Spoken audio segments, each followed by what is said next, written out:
कहते हैं कि अदम्य साहस और मजबूत इरादों वाली घटनाएं तभी सामने आती है जब दांव पर जिंदगियां लगी हो और हार निश्चित दिखाई दे रही हो।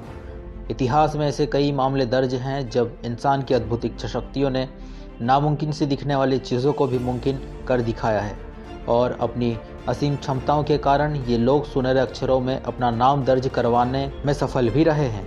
लद्दाख की दुर्गम बर्फीली चोटी पर भारत के वीरों द्वारा लिखी शहादत की गाथा अद्वितीय है। भारत के वीरों के साहस के आगे चीन के सैनिक नतमस्तक होने पर मजबूर हो गए थे। युद्ध में देश के जवानों की शहादत को आज भी युवाओं के जहम में देशभक्ति की भावना जागृत कर रही है।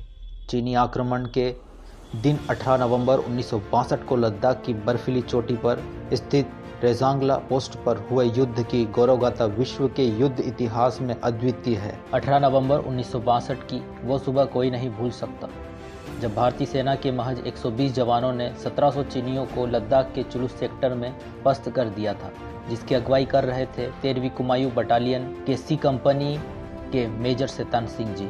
बता दें कि जवानों के पास इस जमा देने वाली ठंड से बचने के लिए कुछ भी नहीं था। वो इस माहौल के लिए बिल्कुल नए थे। इसके पहले उन्हें इस तरह से बर्फ के बीच रहने का कोई अनुभव नहीं था।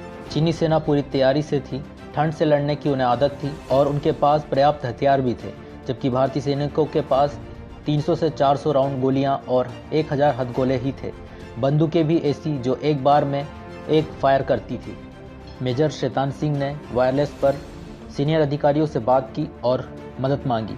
सीनियर अफसरों ने कहा कि अभी मदद नहीं पहुंचाई जा सकती, आप चौकी छोड़कर पीछे हट जाएं और अपने साथियों की जान बचाएं। पर मेजर शैतान सिंह जी तैयार नहीं हुए। चौकी छोड़ने का मतलब था हार मानना।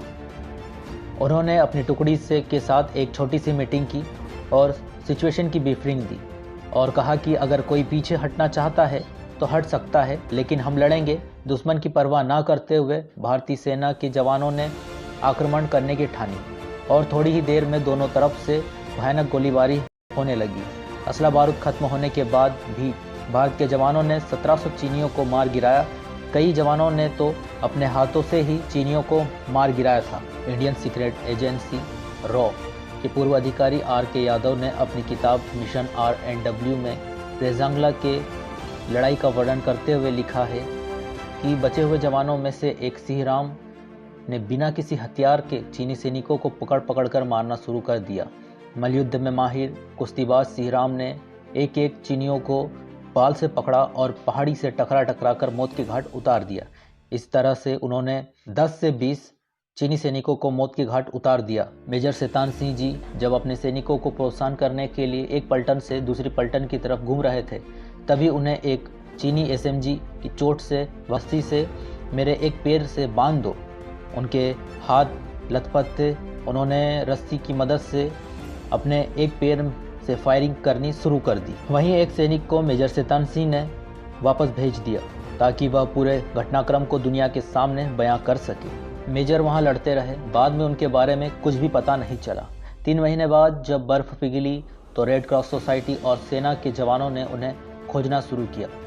तब एक गडरिये ने बताया कि एक चट्टान के नीचे कोई दिख रहा है। जब जवान उस चट्टान के नीचे पहुंचे जहां मेजर ने मशीन गन से चीनी सैनिकों का मुकाबला किया था, उस जगह उनका शव मशीन गन के साथ मिला।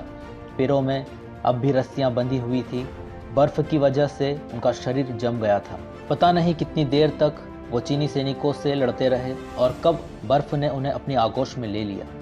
उनके साथ उनकी टुकड़ी के 114 जवानों के शव भी मिले। बाकी जवानों को चीन ने बंदी बना लिया था। चीन की सेना का सबसे ज़्यादा नुकसान रेजांगला पर ही हुआ था।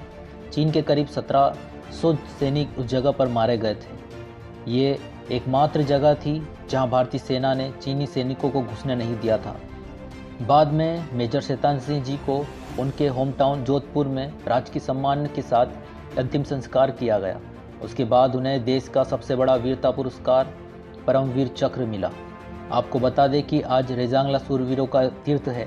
मेजर शैतान सिंह जी भी एक ऐसे शख्स के तौर पर इतिहास के पन्नों पर दर्ज हो गए जो महज 37 वर्ष की उम्र में देश पर कुर्बान हो गए थे। उनकी शहादत को हमारा सलाम।